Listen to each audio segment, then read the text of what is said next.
नमस्कार मित्रांनो, आपण पाहतात learn with joy with C N Patil YouTube channel. या चॅनलवर आपण फक्त आणि फक्त शैक्षणिक माहितीचे व्हिडिओज पाहत असतात. आज एक नवीन अशा प्रकारचा जी-आर जो शासनाने निर्गमित केलेला आहे तो आपण पाहणार आहोत. महाराष्ट्र शासनाने असा एक जी-आर निर्गमित केला की तो म्हणजे शिक्षकेतर पदावरून शिक्षक पदावरील नियुक्तीबाबतची तरतूद रद्द करण्याबाबतची. आता नेमकं काय आहे जी-आर, काय म्हटलं आहे याच्यामध्ये ते आपण पाहणार आहोत. तत्पूर्वी तुम्ही चॅनलला पहिल्यांदाच भेट दिली असेल आणि अद्याप चॅनल सबस्क्राईब केलं नसेल तर चॅनल सबस्क्राईब करायला विसरू नका, म्हणजे जेव्हा मी नवनवीन माहितीचे व्हिडिओ अपलोड करेल त्यावेळेस आपल्याला त्याचे नोटिफिकेशन्स प्राप्त होतील. हा मात्र एक गोष्ट लक्षात ठेवा मित्रांनो, जर का समजा तुम्ही याच्या अगोदर चॅनल सबस्क्राईब केलं असेल तर पुन्हा करण्याची आवश्यकता नाही मित्रांनो. तर बघूया काय आहे नेमकं महाराष्ट्र शासनाचा आजचा हा जी-आर. शिक्षकेतर पदावरून शिक्षक पदावरील नियुक्तीबाबतची तरतूद रद्द करण्याबाबत. आजचाच महाराष्ट्र शासनाच्या शालेय शिक्षण व क्रीडा विभागाचाच म्हणजे 25 मार्च 2026 रोजीचा हा जी-आर. याच्यामध्ये असं म्हटलंय की राज्यात शिक्षक अभियोग्यता व बुद्धिमत्ता चाचणीमधील प्राप्त गुणांच्या आधारे पवित्र पोर्टल मार्फत शिक्षक पदभरतीबाबतचा निर्णय 2017 पासून शासनाने घेतलेला आहे आणि त्यानुसार शिक्षक अभियोग्यता आणि बुद्धिमत्ता चाचणीमधील प्राप्त गुणांच्या आधारे जे उच्च गुणवत्ताधारक उमेदवार असतात त्यांची या पदावर नियुक्ती होते.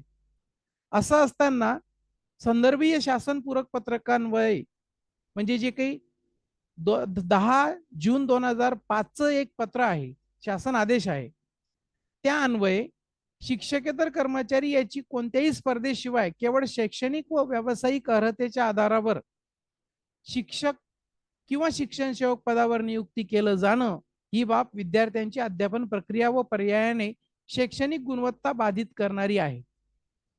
म्हणजेच काय की 2005 जून 10 जून 2005 रोजी अशा प्रकारचा एक जी-आर होता.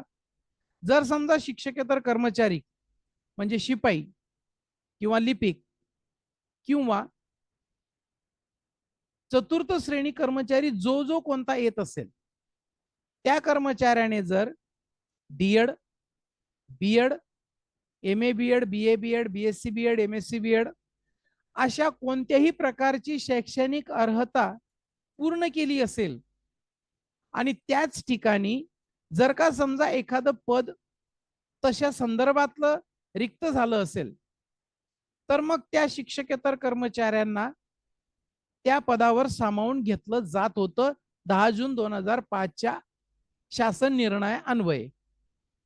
परंतु आज शासन असं म्हणतं आहे की 2017 पासून पवित्र पोर्टल मार्फत शिक्षकांची भरती करण्यात येते आहे.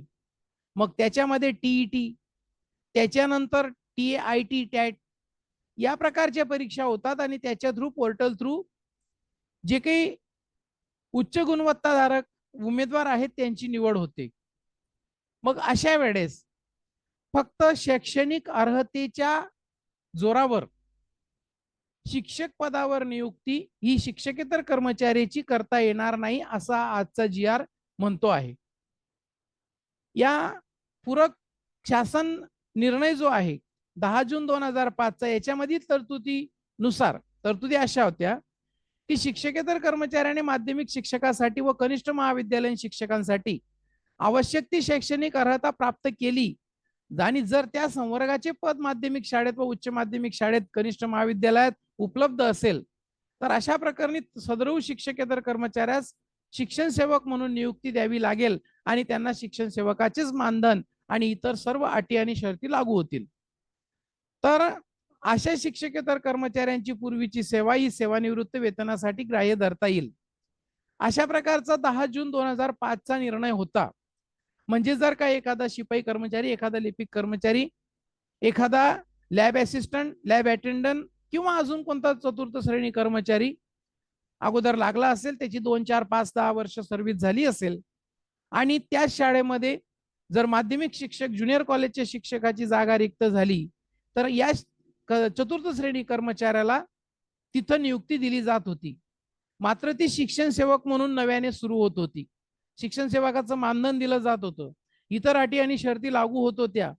त्यांची मूळ सेवा जेव्हा ते चतुर्थ श्रेणी कर्मचारी म्हणून लागलेत, ती सेवा त्यांची सेवानिवृत्तीसाठी ग्राह्य धरली जात होती. मात्र इथं असं म्हटलंय बघा, ही शेवटची ओळ काय आहे की सदर तरतूद या शासन निर्णया अन्वये अधिक्रमित करण्यात येत आहे. आता अधिक्रमितचा अर्थ काय होतो? सरळ सरळ की पूर्वीचे आदेश, पूर्वीचे नियम किंवा पूर्वीचे निर्णय हे रद्द करून त्याऐवजी नवीन आदेश लागू करण्यात येत आहेत. म्हणजे हा जो काही आदेश आहे हा आता लागू होणार नाही. अशा चतुर्थ श्रेणी कर्मचाऱ्याला जर त्यांनी शैक्षणिक अर्हता पूर्ण केली असेल तरी सुद्धा आणि त्या शाळेमध्ये जर ती जागा रिक्त झाली असेल तरी अशा पद्धतीने त्या जागेवर नियुक्त करता येणार नाही, असं या अधिक्रमितचा अर्थ होतो. आणि म्हणून हा त्या शिक्षकेतर कर्मचाऱ्यांसाठी कशा प्रकारचा निर्णय आहे ते आपण या ठिकाणी त्याच्यावर टीका करणार नाहीत किंवा काही माहिती देणार नाहीत. फक्त नेमका शासन निर्णय काय आहे ते या ठिकाणी आपण मांडतो आहोत. या ठिकाणी थांबूया. पुन्हा नवीन माहितीच्या व्हिडिओमध्ये आपण भेटणारच आहोत. तोपर्यंत थांबतो. थँक्यू.